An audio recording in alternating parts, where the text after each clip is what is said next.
urip itu kudu urup. Hidup itu harus bermanfaat. Jadi usia Anda berapapun harus memberikan manfaat.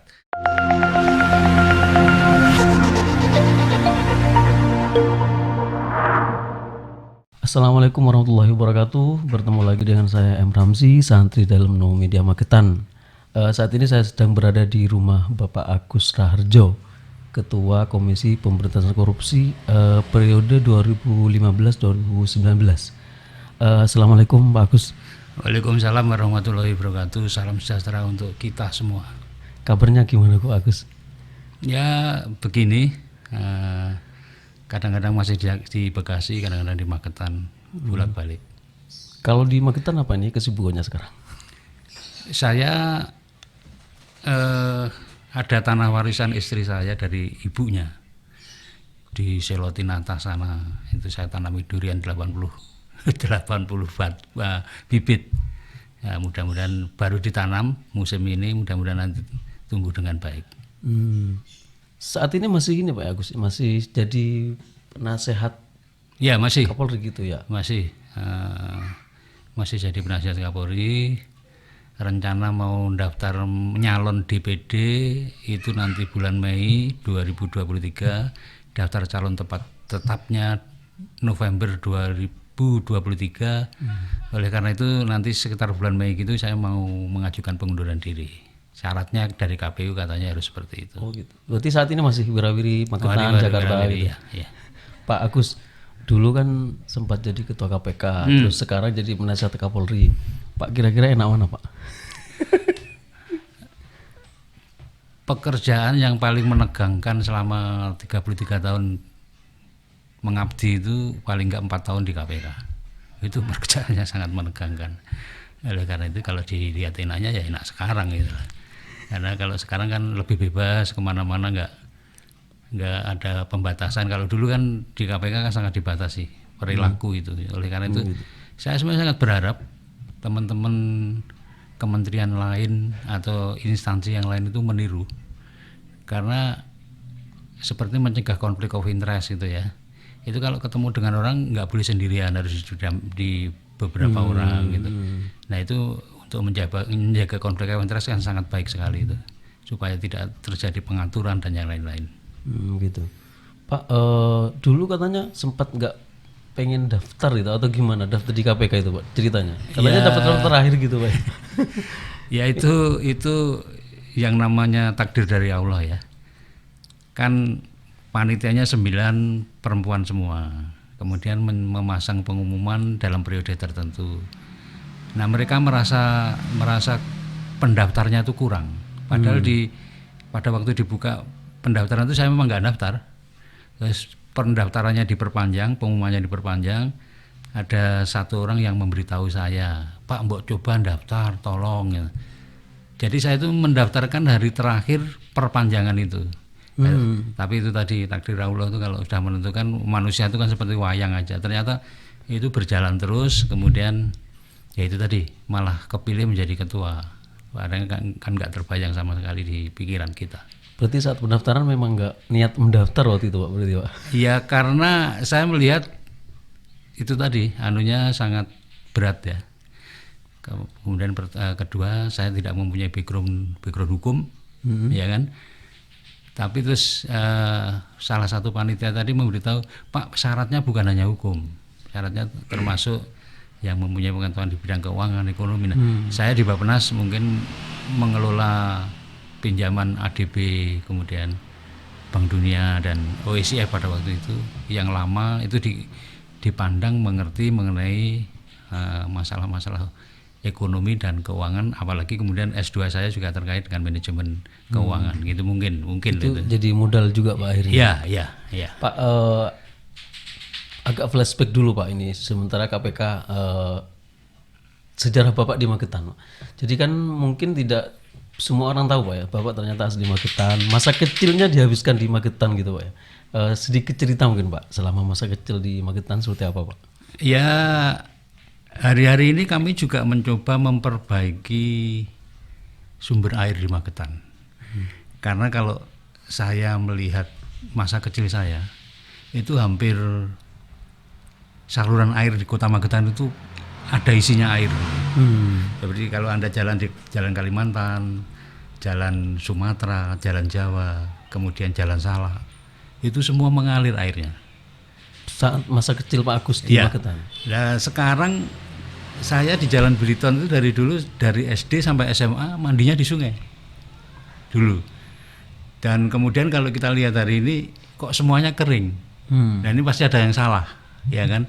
Makanya saya mengajak baik Pak Bupati maupun teman-teman di Magetan itu, mari kita berusaha untuk mengembalikan sumber daya air itu. Yang sudah dimulai tahun lalu, sekarang sudah tahun kedua. Itu kita menanam beringin besar-besaran di daerah hulu sana. Daerah atas Pak. Iya, jadi atasnya Pacalan, kemudian Poncol, sana kita tanam beringin yang banyak sekali. Harapan kita itu nanti 5-6 tahun ke depan akan memunculkan sumber-sumber air, harapan kita. Dan itu satu. Kemudian saya juga melihat petani kita itu kan masih menghadapi kendala pada waktu berhadapan dengan pasar ya. Oh iya, setelah panen maksudnya. Mereka berhadapan dengan pasar itu dikatakan sendirian. Ya, betul. Ya. Nah, itu yang nanti mudah-mudahan saya bisa memperjuangkan pada waktu bisa mendapatkan amanah dari teman-teman Jawa Timur untuk menjadi anggota DPD. Tapi kalau kembali ke masa kecil, mau tidak mau kita harus mengakui bahwa hari ini lebih baik. Karena kalau saya lihat SMA aja, ya. Teman saya yang punya sepeda motor itu hanya saya ingat sekali, anaknya Lurah Tambak Mas, Carik Tambak Mas, sama 3 orang di kota ini. Saya bisa nyebutkan orangnya itu. Ya. Nah, waktu SMA Pak, waktu SMA. Nah, tapi sekarang kan apalagi sudah motor, satu rumah bisa 3, bisa 2 gitu kan. Mobil juga pasti ada. Nah, masalahnya kemudian seperti rumah saya Jalan Beliton, banyak yang punya mobil nggak punya garasi, jadi taruh di jalan. Nah, itu jadi kita harus mengakui itu jauh lebih baik. Apalagi kalau kembali ke kehidupan saya juga gitu. Bapak saya TNI, pangkatnya tapi tidak tinggi. Jadi pensiun itu pangkatnya hanya Letnan 2 ya. Nah kemudian bapak saya itu, ya mohon maaf perlu saya sampaikan lagi, istrinya itu 2. Istrinya 2, kemudian dia bersama istrinya di Sulawesi sana, karena dulu waktu pemberontakan Permesta beliau bertugas di sana, jadi di Sulawesi sana. Anda bisa membayangkan kehidupan kami. Iya. Ibu saya itu terpaksa jualan baju bekas di pasar ya. Namanya kalau orang Magetan nyebutnya rombeng ya. Jadi waktu lulus SMA, iya, sama sekali nggak ada bayangan mau melanjutkan. Jadi pergi ke Surabaya itu ya cari kerja. Setelah SMA ya. Bukan cari sekolah. Nah kemudian saya bukan terpaksa, memang itu keharusan. Saya kemudian diterima kerja di Garden Hotel Surabaya, dulu Jalan Pemuda. Iya. Nah kemudian di Garden Hotel itu ya karena keahliannya tidak punya, hanya lulusan SMA sekolah umum. Saya kemudian dulu namanya bukan satpam, kalau dulu security man gitu. Saya kerja di Garden Hotel itu sebagai security. Nah itu tahun 73. Nah saya lulus SMA tahun 72. Nah lama-lama kan orang kerja 3 kali shift ya di hotel itu. Malam hari kan berpikir orang kok mau begini terus gitu ya. Iya. Nah kemudian tahun 75, dari 75 itu saya daftar ke ITS. Dalam waktu yang sama saya daftar ke Kementerian Keuangan. Dua-duanya diterima.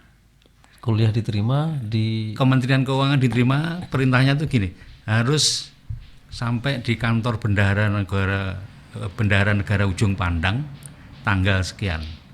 Nah kemudian di ITS juga harus masuk tanggal sekian. Saya pulang minta nasihat ibu saya. Ibu saya karena anaknya laki-laki cuma saya, anak perempuan 1 lagi, kemudian kakak saya juga meninggal nanti tahun 79. Akhirnya ibu saya memutuskan enggak di Surabaya aja, enggak usah ke ujung Pandang.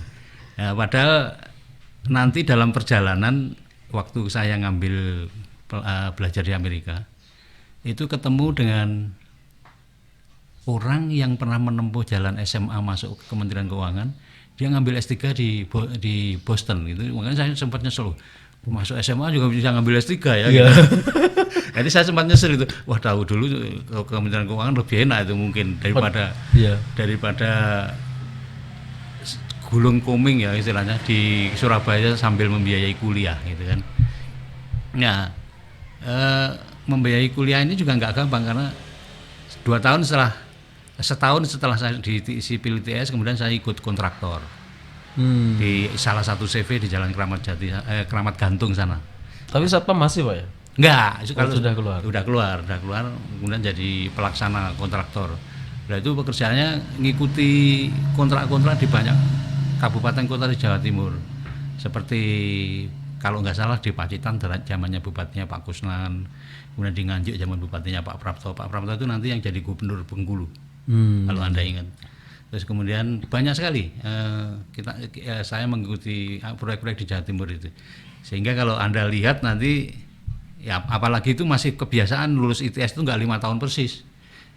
Sekarang malah hanya 3 tahun kalau nggak salah ya. Kalau dulu 5 tahun itu sudah menjadi kebanggaan saya, lulus tuh agak panjang. Nah itu yang menjadi pengalaman saya bahwa salah satu yang harus kita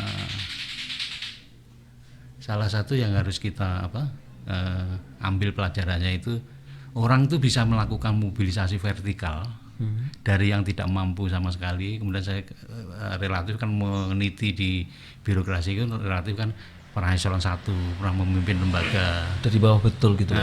Memimpin lembaga itu yang saya pimpin banyak eselon 1-nya, 5 eselon 1 paling tidak pernah menjadi ketua KPK itu kan sebenarnya akibat dari pendidikan. Ya kan. Jadi salah satu cara untuk mobilisasi vertikal itu ya lewat pendidikan itu. Mendapat pendidikan yang layak, mendapat pendidikan yang baik. Itu makanya saya anjurkan juga kemarin di waktu pembukaan Geraha Literasi itu ya. Itu kan ada Mbak Oki Madasari itu ya. Saya juga ngomong membaca yang banyak, belajar yang banyak. Tujuanmu jangan-jangan nanti didukung oleh hasil bacaanmu itu. Paling tidak dengan membaca juga bisa menyelesaikan masalah-masalahmu hari ini kayak gitu. Karena kalau kita dilihat itu kan menyediakan buku yang banyak sekali mengenai pertanian, mengenai ekonomi. Nah, sekarang seperti tadi bagaimana petani menghadapi pasar. Itu kan bisa dipelajari dari situ. Gimana kalau kita bikin koperasi produksi beras kok masih 6 ton per hektar, bisa nggak ditingkatkan seperti banyak orang yang kemudian sampai 12 ton per hektar gitu. Itu banyak sekali yang bisa digali dari situ. Artinya dulu pilihannya Pak Agus benar Pak ya, milih kuliah daripada ke ujung pandang gitu. Bener juga, tapi juga setelah ketemu teman di Amerika tadi kan saya ternyata waktu masuk nanti di ujung pandang juga ngambil S1 gitu loh ya. Jadi dua-duanya mungkin benar. Yang penting pendidikannya harus terus. Pak dulu benar tuh Pak sempat jadi penjahit, tukang jahit itu benar tuh Pak? Oh kalau itu jauh sebelum di Surabaya? Dewasa. Oh gitu. Karena itu saya lakukan ya tadi kan Bapak tidak di rumah, Bapak di Sulawesi, Ibu sendirian sampai jual baju rombeng. Nah saya caranya membantu, saya kan harus cari sesuatu yang bisa menghasilkan uang. Ada seorang famili yang kemudian jualan di pasar Mauspati, Parang, kemudian Guranggareng ya. Itu jualan baju petani, yang baju kolor hitam sama baju penadon, sama baju pramuka untuk SD. Nah, saya kelas 5 SD diajari, mulainya dari bikin koloran. Bukan koloran itu hanya kain panjang itu dijahit, latihan menjahitnya lurus. SD waktu itu? Ya, SD kelas 5. SD kelas 5. Jadi menjahit itu saya jalani mulai SD kelas 5 sampai lulus SMA. Lama-lama meningkat. Setelah koloran, kemudian celana kolor petani itu yang paling mudah. Saya dalam waktu 10 menit bisa menjadikan itu kain celana kolor satu celana ya, dalam waktu 10 menit. Jadi kalau pulang sekolah itu langsung ngewebut itu. Nah, kemudian jadinya berapa nanti dihitung. Saya lupa dulu honornya berapa ya satu celana itu. Nah, kemudian lama-lama meningkat. Baju pramuka Itu. Kemudian yang paling complicated adalah baju penadon itu, yang lewarok hitam. Oh gitu. Nah, Iya, iya. itu penadon itu Agak rumit gitu, Pak. agak rumit karena ada anunya di sini, itu agak rumit. Nah, itu penjahit itu saya jalani sampai SMA. Jadi kalau pakaian saya waktu SMP, waktu SMA itu bagus-bagus. Ya. Karena pakaian saya itu tetoron itu dulu itu udah apa yang paling bagus. Itu bukan karena tapi karena menjahit tadi. Karena menjahit sendiri. Jadi itu saya jalani dari kelas 5 sampai lulus SMA. Terus kemudian ke Surabaya itu tadi diterima di hotel tadi. Terus akhirnya dari bawah betul akhirnya jadi ketua KPK, Pak ya. Kalau flashback kembali ke yang dulu, Pak ya. Sempat sering banyak teror katanya, Pak, waktu Bapak jadi ketua KPK gitu.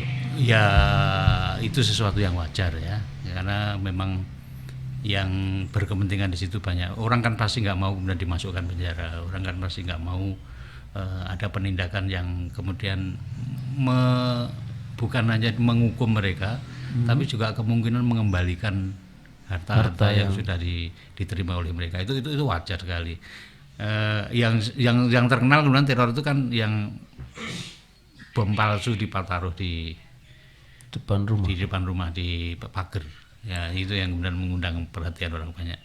Tapi kalau yang lain-lain ya ada tekanan-tekanan seperti itu ada. Saya nggak perlu mengungkapkan secara jelas, tapi Anda bisa membayangkan bahwa itu ada. Iya betul, Pak. Saya sempat baca di website, Pak ya, ada 539 penyidikan dan 608 tersangka waktu Bapak jadi ketua KPK selama 2015-2019, Pak ya. Ya. Pak, kalau yang menarik kira-kira apa waktu itu, Pak? Yang menarik perhatian Bapak selama jadi ketua KPK, Pak? Semua kasus itu bukan keputusan saya pribadi. Ya. Jadi di KPK itu secara berjenjang, mulai dari penyelidikan.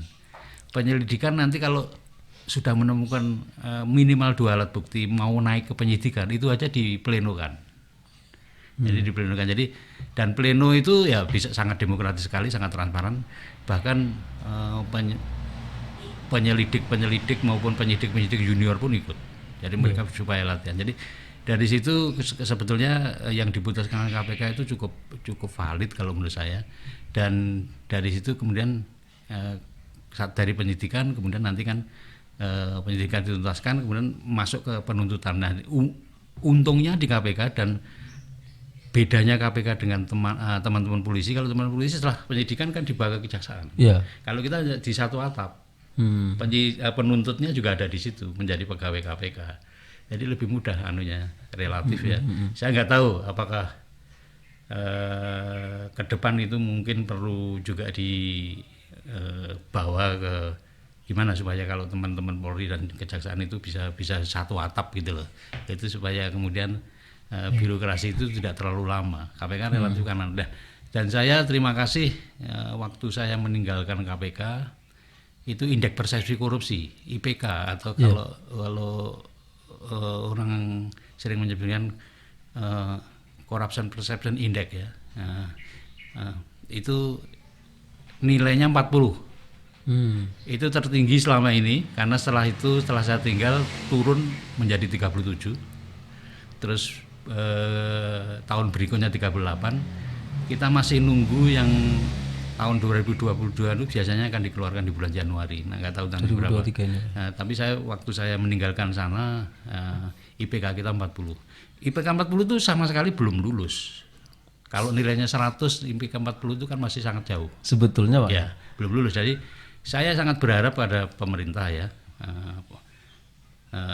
Presiden maupun DPR untuk memperkuat gerakan anti korupsi ini, jangan sampai turun lagi. Harapan saya, karena sebenarnya trennya itu naik, Jadi kalau Anda lihat Orde Baru, ya. Jadi sering kita lihat di belakang truk itu ada tulisan, ada fotonya Pak Harto, ada Pak Rumunan ngomong enak zamanku toh. Iya. Dari sisi data korupsi nggak bener. Tinggalan Orde Baru itu tahun 1999 IPK Indonesia itu hanya 17. Jadi jelek banget. Ya. Waktu itu Malaysia sudah 50, kemudian Filipina sudah 36, Thailand 34. Saya tidak selalu dalam perbandingan tidak membawa kalau ASEAN ya tidak membawa Singapura. Singapura itu sudah 85, 100. Jadi kalau sudah jauh banget ya, sudah jauh banget. Jadi kalau ditulis di skala gitu bingung gambarnya. Makanya saya selalu Malaysia relatif juga nggak berkembang baik karena dari dulu sampai sekarang Malaysia itu bergerak di angka 50 tadi, 50, 48. Sekarang kalau kita 48. Jadi sebenarnya kita mencapai 40 itu sebetulnya mendekati dalam proses pendekatan dan sudah mengalahkan yang lain-lain, Filipina, Thailand, kemudian Vietnam itu kemarin sudah kita salib. Itu di ASEAN. Dibandingkan dengan negara-negara BRIC ya, Brasil, Cina, Republik Cina, kemudian Rusia, India, dan itu kita juga nggak jelek. Dulu 17 memang mereka sudah 30-an, tapi Brasil yang pernah 60 itu kemarin juga turun. Jadi tahun terakhir saya di KPK itu kita salib, sekarang sama lagi 38. Jadi sebetulnya tren anti korupsi kita tuh meningkat dengan baik. Naik 2, naik 1, naik 2, naik 1 per puluhan tahun, jadi sampai angka 40 tadi. Makanya saya sangat disayangkan dengan pemerintah melakukan revisi undang-undang KPK itu kemudian turun gitu ya. Ke depan itu mungkin perlu dipikirkan dengan matang supaya hal-hal seperti itu tidak dilakukan lagi. Iya, Pak. Nah, itu. Kalau saya lihat sebetulnya Bapak kan sudah, kalau saya bilang mungkin Pak ya, kan sudah di puncak gitu Pak setelah jadi ketua KPK. Kok pengen di DPD kenapa Pak? Nah, saya ingat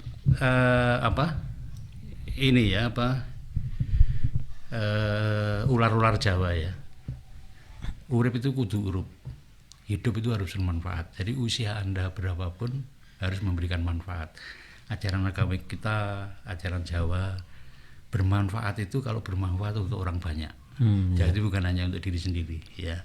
Oleh karena itu mestinya ini bukan sikap saya, mestinya itu harus sikap banyak orang. Semua orang? Ya. Urip itu harus urup, dan urup yang paling baik itu ya bermanfaat untuk orang banyak. Nah, kalau kita lihat negara kita kan masih banyak sekali hal-hal yang perlu disempurnakan, perlu diperbaiki, perlu direform ya. Ya contohnya kemiskinan masih sekitar 10% ya kan. Angkanya sekitar 26,5 juta. Itu bukan sedikit loh. Iya. Ya, tadi juga petani juga menghadapi masalah seperti yang saya katakan tadi, produksinya belum optimal betul. Caranya mereka memasarkan juga masih seperti dulu ya. Jadi yang berkuasa itu pedagang perantara, bukan mereka. Padahal kita tahu anggur grape yang datang ke Indonesia dari Amerika itu dari pantai barat Amerika. Itu yang mengekspor ke sini adalah koperasi di sana. Kenapa koperasi bisa berjalan di negara maju tapi justru nggak berjalan di tanah air kita? Itu perlu menjadi pemikiran yang serius. Bahkan saya pernah ngomong sama beberapa teman ya, supaya koperasi bisa maju itu jangan-jangan departemen koperasi perlu dihilangkan. Tapi setiap kementerian itu punya dirjen koperasi.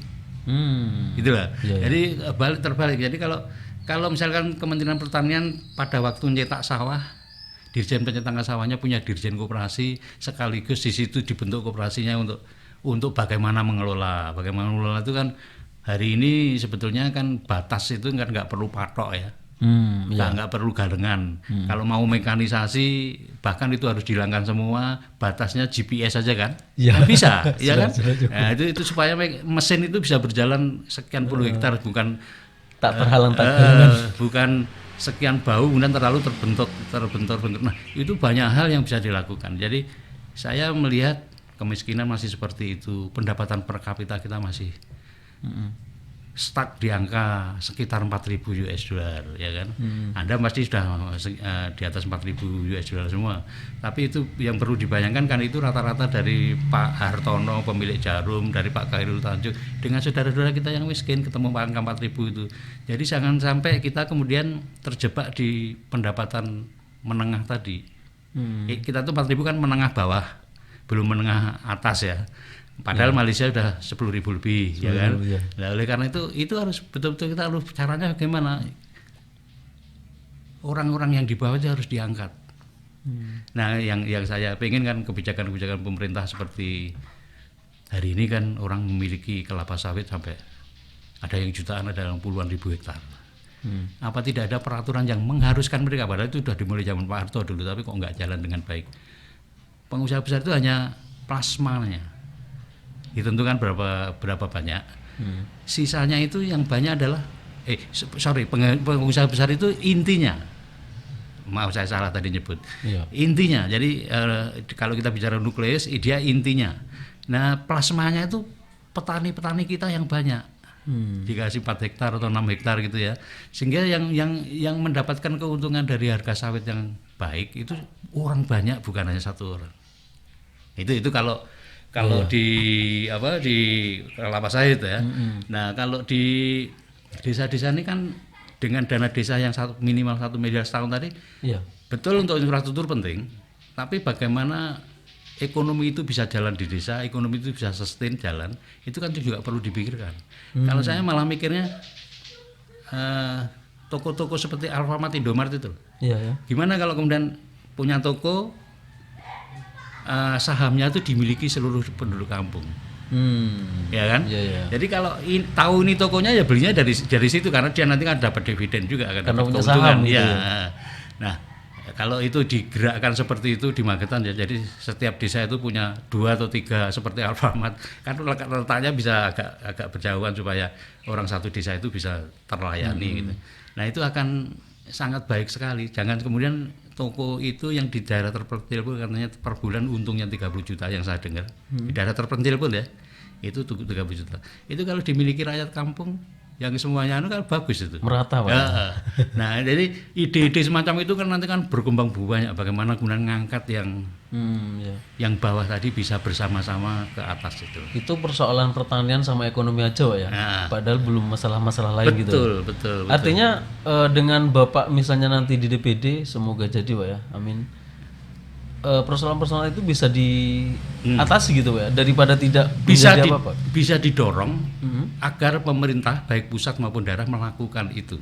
Karena kalau DPD saya yakin sifatnya kan saran kebijakan, kemudian jadi kan nggak melakukan sendiri, yang melakukan dan tetap teman-teman di eksekutif baik yang di pusat maupun di daerah.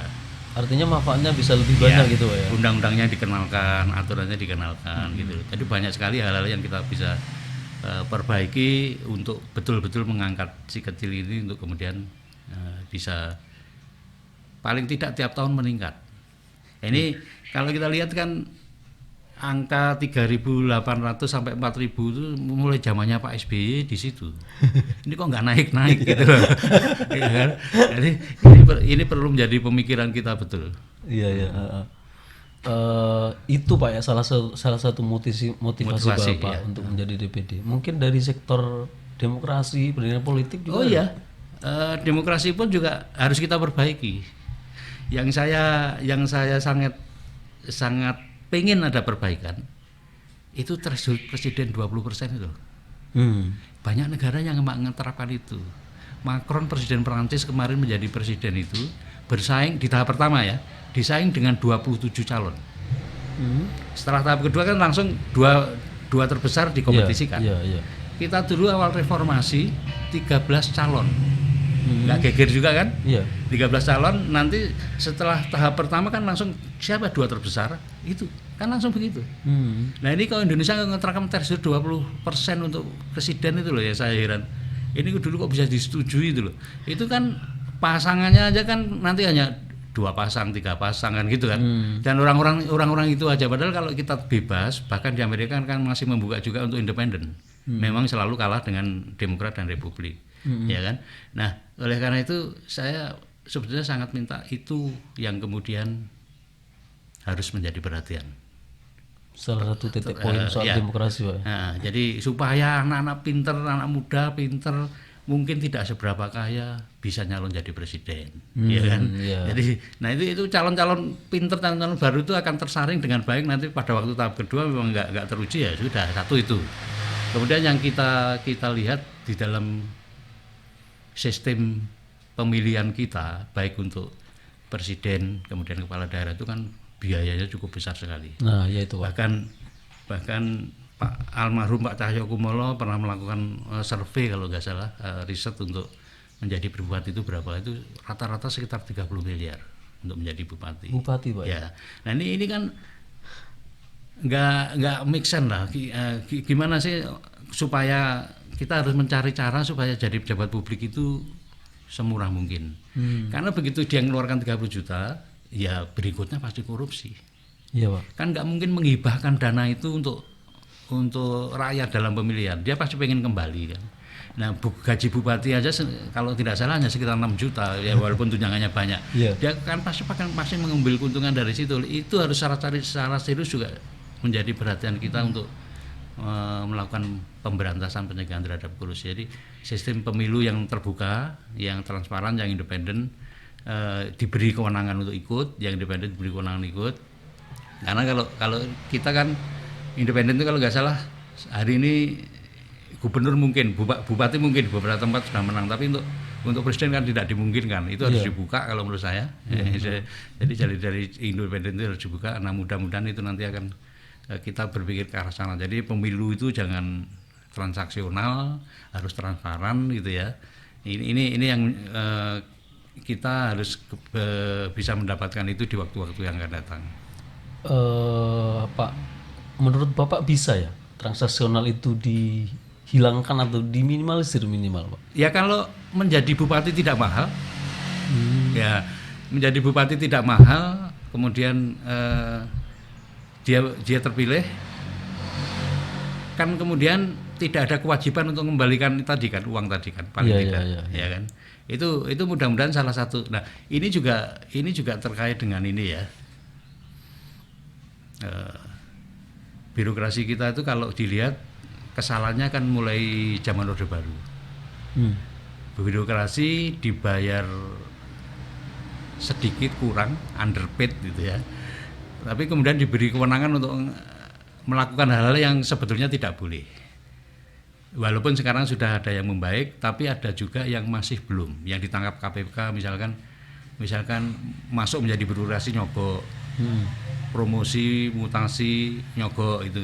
Bahkan saya masih menemukan pada waktu di KPK itu ada seorang guru supaya tidak dipindah dari kota ini ke kabupaten pinggiran, itu harus bayar. Nah ini gurunya itu bayar dari mana? Gurunya masih melakukan hal yang tidak benar gitu kan. Buat bayar itu? Iya. Dan juga underpaid tadi juga meng-create banyak hal yang sebetulnya tidak dibolehkan. Guru jualan seragam, guru jualan buku dan lain-lain. Nah ini mestinya kan kita harus dibebaskan dari kondisi-kondisi seperti itu. Ya. Jadi saya sangat berharap reformasi birokrasi itu selesai. Pegawainya ramping. Sekarang sangat dimungkinkan apalagi dengan teknologi informasi, ya kan? Tidak perlu kemudian orang itu banyak orang, tapi kita dibantu oleh aplikasi-aplikasi itu kan sangat memungkinkan. Pegawai negeri itu sangat kecil, tapi pegawai negeri itu betul-betul yang kompeten, yang jujur, yang bisa menegakkan hal-hal yang berkaitan dengan anti korupsi itu sangat penting. Jadi kejujuran di dalam perjalanan kita, baik sebagai birokrasi, baik sebagai rakyat yang kemudian sehari-hari di pasar, kejujuran itu sangat penting. Kalau anda NU itu kan selalu mengenal FAS itu kan, Fatonah, apa? Amanah, Sidik, apa satunya? Satunya apa ya? Tablik. Ya. Jadi kita kan mengenal itu. Mestinya kita harus lakukan sehari-hari itu ya itu. Sidik, amanah, Fatonah, tablik itu harus kita lakukan sehari-hari. Jadi kalau niru Rasul itu niru moralnya, niru tingkah lakunya. Itu yang saya sangat pengen teman-teman kemudian mengeterapkan itu dalam kehidupan sehari-hari. Karena saya masih bertanya-tanya dan saya masih juga kenapa ya masjid itu makin banyak, gereja itu makin banyak, tempat ibadah makin banyak, tapi korupsinya kok juga makin banyak. Artinya kita kontrak kerja sehari-hari itu baru dengan perusahaan, baru dengan pemerintah, tapi kontraknya dengan Allah itu belum dilakukan. Nah, iya Pak. Iya kan? Iya. Nah itu yang harus menjadi perhatian kita. Itu kalau istilah dulu di KPK mungkin hampir sama dengan berani jujur hebat. Oh iya, makanya tagline saya juga wani jujur hebat. Ya, wani jujur hebat. Jadi kita harus jujur. Kemudian ya, Anda tahu saya juga nggak mempunyai kehidupan yang mewah ya, Iya, biasa iya, betul, aja. Tapi saya cukup, jangan dianggap saya miskin. Saya cukup. Hanya pengen hidup sederhana mungkin. Cukup saya cukup. Iya iya Pak. Iya, Pak. Pak, mungkin pesan terakhir Pak untuk kaum milenial Pak seperti apa Pak? Pertama, politik jangan dianggap kotor. Orang banyak yang berpandangan politik itu kotor. Kepada kaum milenial yang pinter, yang jujur, yang kompeten, masuk politik. Karena politik itu yang menentukan jalan negara. Negara ini harus kemana-mana. Jadi pesan saya, jangan menganggap politik kotor, tapi Anda masuk ke dunia politik untuk kemudian membawa bangsa ini ke arah yang benar, ke arah yang diridhoi oleh Allah Subhanahu wa taala. Ya. Jadi tidak apa-apa Pak ya masuk politik kaum enggak. anak muda. Yang Anda jadi anggota DPR, Anda jadi, tapi tempuh jalan-jalan yang baik. Jangan transaksional. Jadi kalau kita nanti makin banyak orang yang membenci transaksional kan, mudah-mudahan cara-cara yang baik tadi lebih unggul. Ya.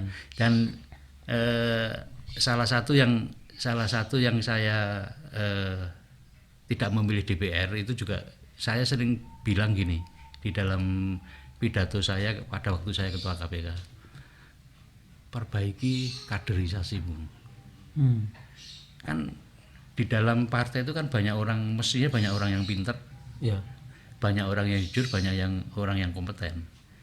Tapi tiba-tiba pada waktu caleg kan disalib orang kaya, disalib bekas pejabat, gitu kan. Jadi kalau saya bekas pejabat masuk ke DPR gitu kan, saya jilat ludah saya sendiri loh.